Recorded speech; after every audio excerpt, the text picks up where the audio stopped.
बिस्मिल्लाहिर्रहमानिर्रहीम अस्सलाम वालेकुम। आप देख रहे हैं रिएक्शनाइजर मैं हूं मोहम्मद अली। आज इस वीडियो पे हम रिएक्ट कर रहे हैं ये DW उर्दू चैनल की वीडियो है जिसमें बताया गया है कि चाइना किस तरह रेलवे में जिद्दत हासिल कर रहा है और पूरी दुनिया को पीछे छोड़ रहा है। इसके साथ साथ चीन ने दुनिया के और बहुत से मामलात में दुनिया को पीछे छोड़ दिया है। ओरिजिनल वीडियो का लिंक डिस्क्रिप्शन में मौजूद है, आप वहाँ भी तशरीफ़ ले जा सकते हैं।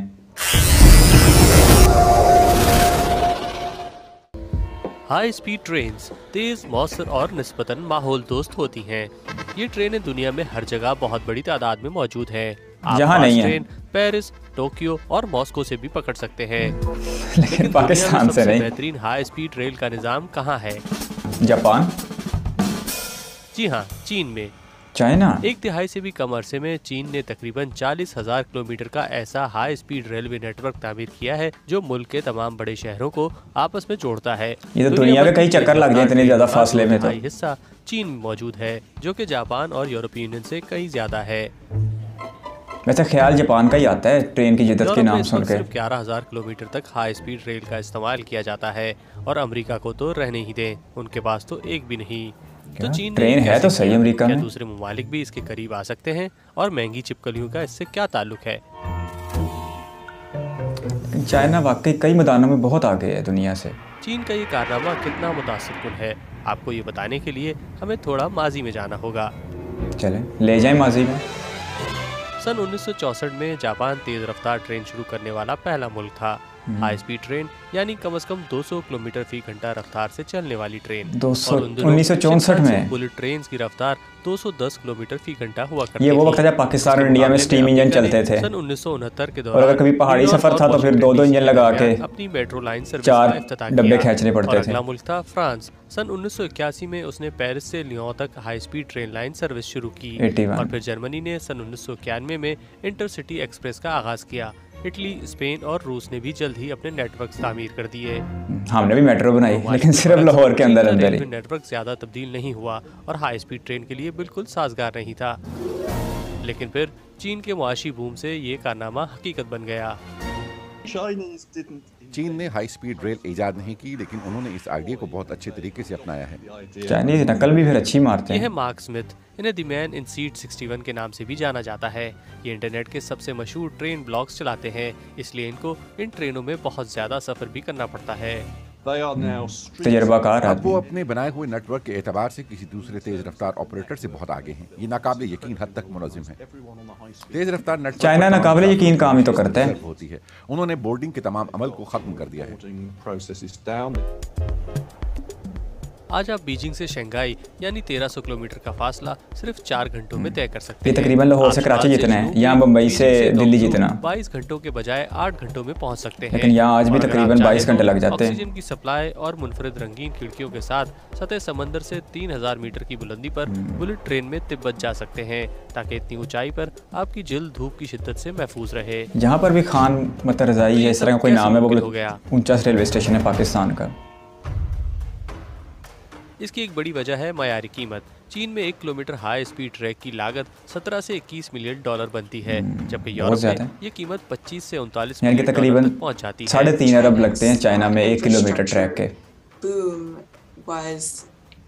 चीन का इंफ्रास्ट्रक्चर बूम सियासी अज़म का मामला था और अब भी है, लेकिन सस्ते मजदूरों को बड़ी तादाद में मुतहरिक करने की सलाहियत सस्ते मटेरियल से भी मुंसलिक है। सस्ते मजदूर, चाइना की हर चीज़ सस्ती है जी, खुसूसन जो पाकिस्तान में बेचते हैं वो तो बहुत ही सस्ती है ना। ये सिसिलिया हान स्प्रिंगर है जो चीन की बुनियादी ढांचे की पॉलिसी साजी के माहौलियाती असरात पर तहकीक कर रही हैं। वो बड़े पैमाने पर स्टील, एल्युमिनियम और दीगर कार्बन ज़्यादा मवाद लेते हैं जो मकामी सतह पर हासिल किए जाते हैं। यानी कि अपने मुल्क से प्रोडक्शन होती है और मकामी प्रोड्यूसर्स के इस्तेमाल से मईशत में यकीनन बेहतरी आती है। अपना फायदा खुद करते हैं। 2008 के बीजिंग ओलंपिक्स तक चीन ने अपनी पहली हाई स्पीड लाइन का आगाज कर दिया था, जो कि बीजिंग से तियानजिन तक 350 किलोमीटर फी घंटा की रफ्तार से चलती है। 2008 इन्होंने 4x4 नेटवर्क से शुरुआत की थी, यानी 4 ट्रैक शिमाल से जनूब तक और दीगर 4 मशरक से मगरिब तक। डेविड फिंग एक गैर जानिबदार रेल नेटवर्क रिसर्चर हैं। वो चीन के हाई स्पीड रेल नेटवर्क के माहिर हैं। अच्छा, फिर तो काफ़ी तहकीकात की होंगे। सन 2000 के अवाखिर में मालियाती बहरान से निमटने के लिए इन्होंने 4x4 नेटवर्क को बढ़ाना शुरू कर दिया। और फिर सन 2010 के वस्त में इन्हें एहसास हो गया कि ये काफ़ी नहीं है, हमें पूरे नेटवर्क को दुगना बनाना होगा। ये 8x8 होगा, ना कि 4x4। और उन्होंने कर लिया या शायद करने के करीब होंगे। ये काम करने के लिए आपको रास्ते से बहुत सारे लोगों को हटाना होगा। चीन रिहायशियों को मुंतकिल करने के मामले में काफी तेज और बेरहम रहा है। आप अगर ये ठीक मुंतकिल नहीं है, होना अंडरपास में चाहते, घर बना हुआ है, वो आपके इर्द गिर्द तामीराती काम शुरू कर देंगे। देना है दो, नहीं तो हमने तो अपना मामला कर देना है। लेकिन सिर्फ चाहे आपका घर बीच ही क्यों ना हो जाए सड़क के। मिसाल के तौर पर जर्मनी के स्टुटगार्ट रेलवे स्टेशन की मंसूबाबंदी सन 1995 में की गई थी, लेकिन अभी तक मुकम्मल नहीं हो सका। इस प्रोजेक्ट 26 साल बाद भी और मंसूबाबंदी के मसाइल के साथ साथ छिपकलियों का मसला भी शामिल है। छिपकलियां बीच में आ गई। 2017 में ये मंसूबा उस वक्त मजीद ताखिर का शिकार हो गया जब जर्मन रेलवे ने 15 मिलियन यूरो की लागत से नापैद होती छिपकलियों को दूसरे मुकाम तक मुंतकिल करने का दावा किया। छिपकलियों की इतनी कदर, 4000 यूरो फी छिपकली बनती है। यहाँ डंडे के जोर पे सब कुछ ले लेते हैं। चीनी कानून बुनियादी तौर पर हुक्काम को लोगों से पूछने की इजाज़त देता है। अच्छी बात है अगर इजाज़त देता है। चीन के लिए ये मसला नहीं है क्योंकि वो अपने इख्तियारात इस्तेमाल कर सकते हैं, लेकिन इस अमल ने यकीनी तौर पर इस नेटवर्क की तरक्की को फाल बनाया। अच्छी बात है, जहाँ पूरी रियासत का फायदा होगा, चंद लोगों के मफादात को ठेस पहुँचती भी हो तो कोई हर्ज नहीं है। ये रकबा उस वक्त पूरे यूरोप में इस्तेमाल होने वाले नेटवर्क के बराबर बनता है और इनको मुनाफे की फिक्र करने की जरूरत नहीं है। बहुत सारी रेलवे लाइंस अभी भी खसारे में जा रही हैं। क्यों? जाहिर है सियासत और दायरे तबाह कर देती है। मेरे ख्याल में इसका एक जवाब इतनी बड़ी तादाद है। अगर ये बहुत जल्दी माशी तौर पर मुस्तहकम नहीं रहे तो इनसे कुछ और मकसद हासिल किया जाएगा। चीन के ऐसे दूर दराज इलाकों के बारे में सोचें जैसे कि सिंकियांग और तिब्बत, बहुत बुलंदोबाला इलाके हैं, मंसूबे का हिस्सा हैं।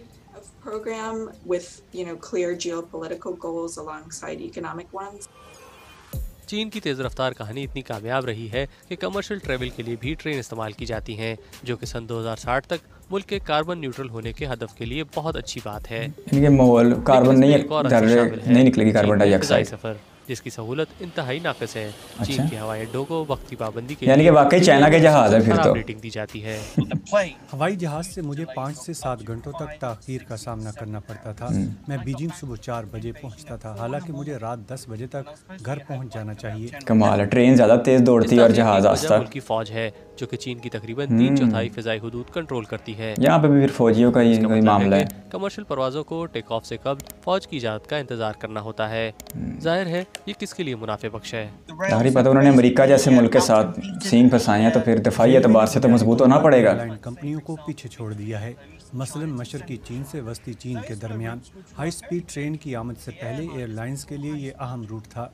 रेलवे ने इतने ज़्यादा ग्राहकों को अपनी जानिब मुतवज्जे किया कि बहुत सारी एयरलाइंस ने बड़े शहरों के दरमियान परवाजें तकरीबन मुनक़ते कर दी। उन लोगों ने अपना फ़ायदा ही देखना था, किराया कम, वक्त भी कम लगेगा। हाई स्पीड रेल की मंसूबाबंदी से उसके कार्बन फुटप्रिंट्स में भी वाज़े कमी होगी और दुनिया में सबसे ज़्यादा कार्बन डाइऑक्साइड गैस खारिज करने वाले मुल्क की तरफ से तहफ़्फ़ुज़ माहौल के लिए ये एक अहम इक़दाम होगा। अच्छी बात है, स्मोक का तो वैसे ही बहुत दौर हो रहा है आजकल। अभी ख़त्म नहीं हुई।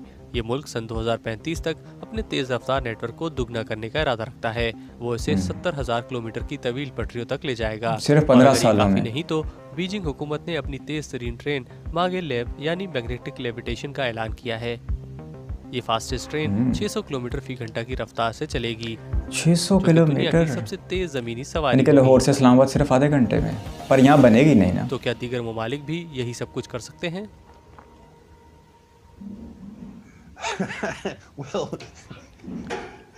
ये तो लतीफ़ा तो नहीं था, ऐसे हंसना शुरू हो गए हैं ये।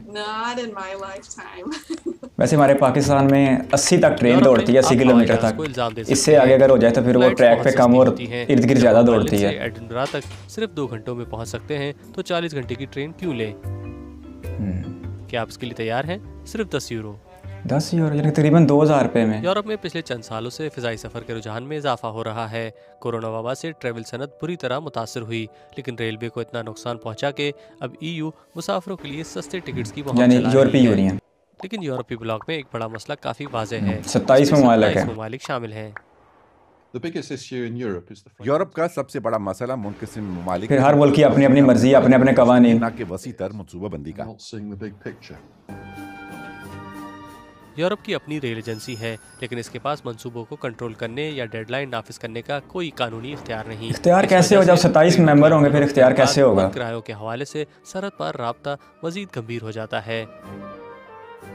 सोचे कि आपने मैड्रिड से रोम तक का सफर हाई स्पीड ट्रेन में करना है। स्पेन से इटली 4 मुख्तलिफ ट्रेनें बदलनी होंगी। पहले फ्रांस जाना पड़ेगा और फिर रोम। ये पूरा सफर 49 घंटों में मुकम्मल होगा। 2 दिन लगेंगे तमाम पूरे। टिकट्स अलग अलग बुक करना होंगे। ये तो फिर जलालत ही है। फासला भी तकरीबन मैड्रिड से रोम जितना बनता है, लेकिन वहाँ ये सफर एक हाई स्पीड ट्रेन के जरिए सिर्फ 11 घंटों में मुकम्मल होगा। एक तो ट्रेन हाई स्पीड है, दूसरा मुल्क भी एक है ना, इस वजह से भी ये भी बहुत अहम वजह है। भारत के बारे में क्या ख्याल है? रकबे और आबादी के एतबार से ये मुल्क चीन के तकरीबन बराबर मुल्क है। वहाँ रेलवे का एक वसी नेटवर्क मौजूद है, लेकिन हाई स्पीड ट्रेन एक भी नहीं। मुंबई से अहमदाबाद को जोड़ने वाली पहली तेज़ रफ्तार ट्रेन का मंसूबा ज़मीन के हुसूल के मसाइल की वजह से गुज़िश्ता 5 सालों से ताख़ीर का शिकार है। लेकिन फिर भी भारतीय रेलवे पाकिस्तान रेलवे से बहुत बेहतर है।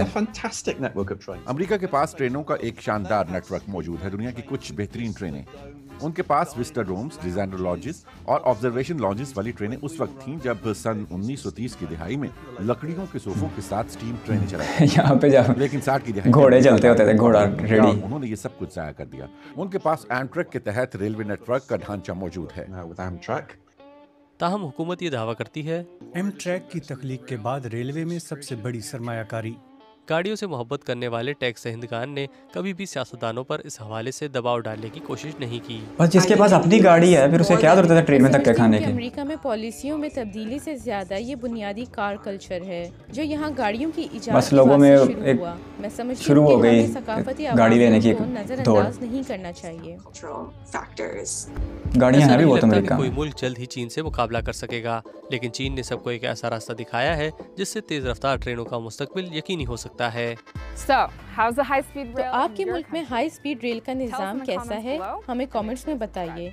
अब मुझे इजाज़त कैसा दीजिए, मुझे ट्रेन पकड़नी है। आपने तो दुखती रग पे हाथ रख दिया। पाकिस्तान में महकमा रेलवे में रेल के सिवा सब कुछ बहुत अच्छा चलता है। ये हमारा निज़ाम है फ़िलहाल, जो आज से तकरीबन 150-160 साल पहले गोरे हमें एक निज़ाम दे के गए थे रेलवे का, वो वहीं पे खड़ा हुआ है। वही स्पीड, वही ट्रैक, बस अगर बड़ी है तो करप्शन है, बद इंतज़ामी है, इसके अलावा तो कुछ तरक्की नहीं हुई। आपके कीमती वक्त का शुक्रिया। अल्लाह हाफिज़।